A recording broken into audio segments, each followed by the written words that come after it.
Bismillahirrahmanirrahim. Assalamualaikum warahmatullahi wabarakatuh. Dan pada hari ini kita akan bahas tentang satu topik yang setiap orang itu pasti bakal mengalami sebuah permasalahan ini. Permasalahan ini tuh sebenarnya pada masa itu tuh bukan distraksi, bukan sebuah masalah. Dan hari ini tuh bakal jadi sebuah masalah. Oke, masalah itu disebut dengan masalah digital distraction. Distraction ini sebenarnya gangguan yang membuat kita itu jadi lalai terhadap sesuatu karena ya ada sesuatu yang mengganggu kita, yang bakal membuat kita jadi lupa waktu. Contohnya seperti itu. Ada juga yang membuat kita jadi tidak bisa menyelesaikan sesuatu banyak sekali. Dan topik yang dibahas kali ini itu adalah distraction. Tapi distraction itu kan ada banyak, ada beberapa, dan paling populer hari ini itu adalah digital distraction. Jadi teknologi digital yang kita pakai hari-hari ini membuat kita jadi kecanduan. Candunya gitu.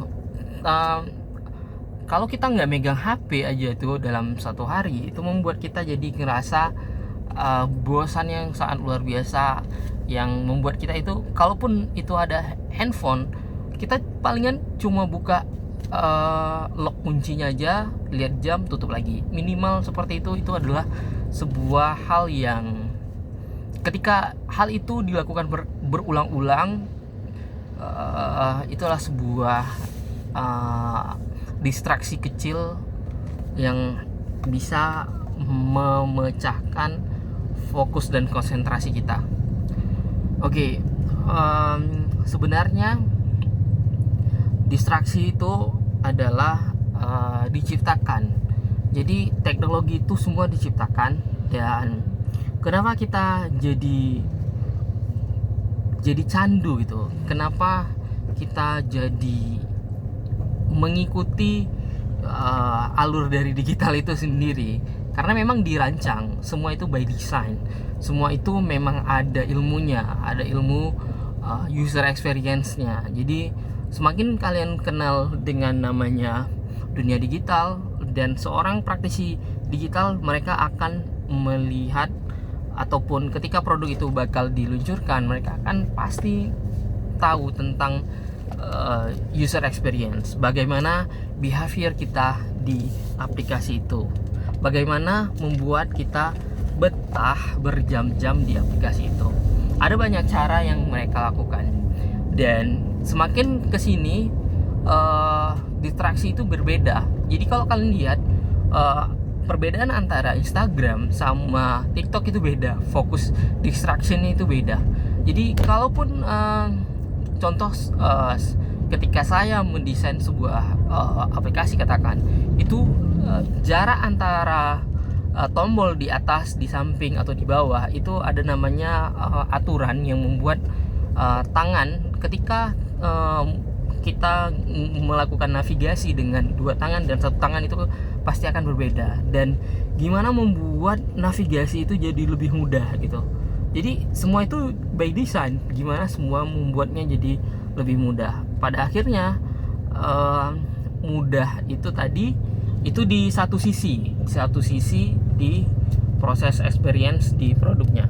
Dan gimana ada di sisi lainnya itu adalah seperti di algoritma yang diciptakan. Jadi algoritma itu seperti langkah-langkah, seperti kita misalnya buat roti, ada susunan langkah-langkah yang bakal kita buat. Jadi hari ini tuh semua by design.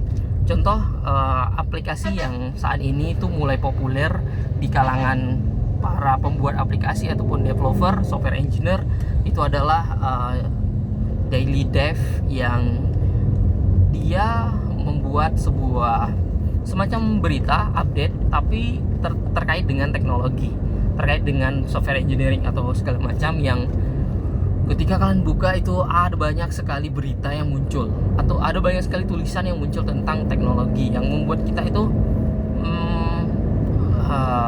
ya jadi jadi ngerasa haus terus. Jadi seperti itu.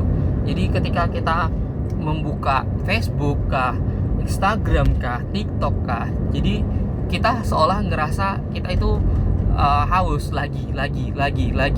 Aku mau lagi, penasaran, next, selanjutnya penasaran, sampai di titik dimana kita itu terdistraksi dengan apa yang sebenarnya harus kita fokuskan di hari itu, ataupun produktivitas apa yang bakal kita. Dan sebenarnya itu pure kontrol itu sebenarnya kontrol dari kita, dan kontrol lain mungkin kontrol dari apa yang kita lakukan, apa yang kita inginkan. Jadi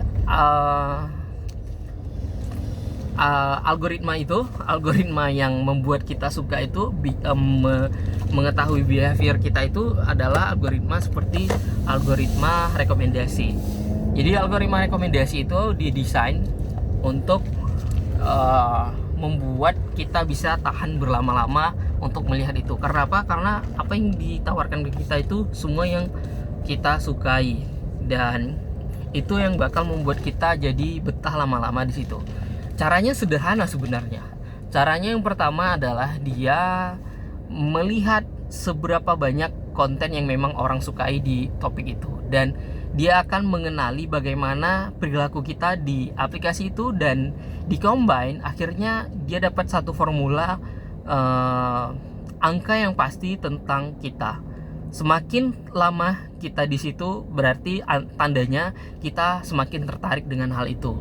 Itu yang membuat behavior algoritma itu bakal mengikuti seberapa lama kita berhenti di situ. Bukan kalau dulu mungkin ketika kita like sesuatu, konten yang akan muncul itu konten yang kita like. Ketika kita banyak komen di tentang sesuatu, ketika kita banyak follow di tentang sesuatu, itu yang bakal muncul yang itu. Tapi ini beda. Ini bahkan ketika kita hanya menekan screenshot di topik itu, dia tahu kalau kita itu memang suka tentang itu gitu. Jadi seperti itu. Jadi produk itu didesain by design memang membuat kita tahan berlama-lama di situ. Agar apa? Ya memang kita sebagai pangsa pasarnya yang menargetkan ya kita gitu. Kapitalis dari itu yang memang kita ditargetkan untuk menggunakan itu secara masif. Walaupun gratis, sebenarnya nggak 100% gratis, karena dia mendapatkan semua data yang kita lakukan. Oke, lanjut lagi. Itu semua yang bakal membuat kita terdistraksi di dunia digital ini. Tanpa adanya prinsip sehat dalam menggunakan teknologi digital ini, akan membuat kita jadi semakin candu. Jadi itu pentingnya kita harus pahami tentang konsep digital well-being, gimana kita itu sehat menggunakan digital. Jangan karena ada barang yang kita sukai, awalnya kita nggak mau beli, jadi kita mau beli. Ada barang yang seharusnya, itu salah satu contoh, ada yang seharusnya yang membuat kita tidak gaduh, jadi akhirnya kita jadi merasa emosi kita tuh jadi berubah ketika melihat konten itu. Jadi ya seperti itu. Oke, jadi untuk kalian semua yang hari ini mungkin belum ada yang sudah tahap sampai terdistraksi yang cukup lumayan, ada yang belum, mungkin masih bisa diperbaiki dengan memperbaiki pola kebiasaan kita. Oke semua, mungkin di video ini agak panjang sampai 9 menitan, dan terima kasih udah nonton di hari yang ketiga ini. Mohon maaf apabila topik ini agak lain, agak kurang nyambung dari awal, dan inilah yang bisa saya sampaikan. Terima kasih semuanya. Assalamualaikum.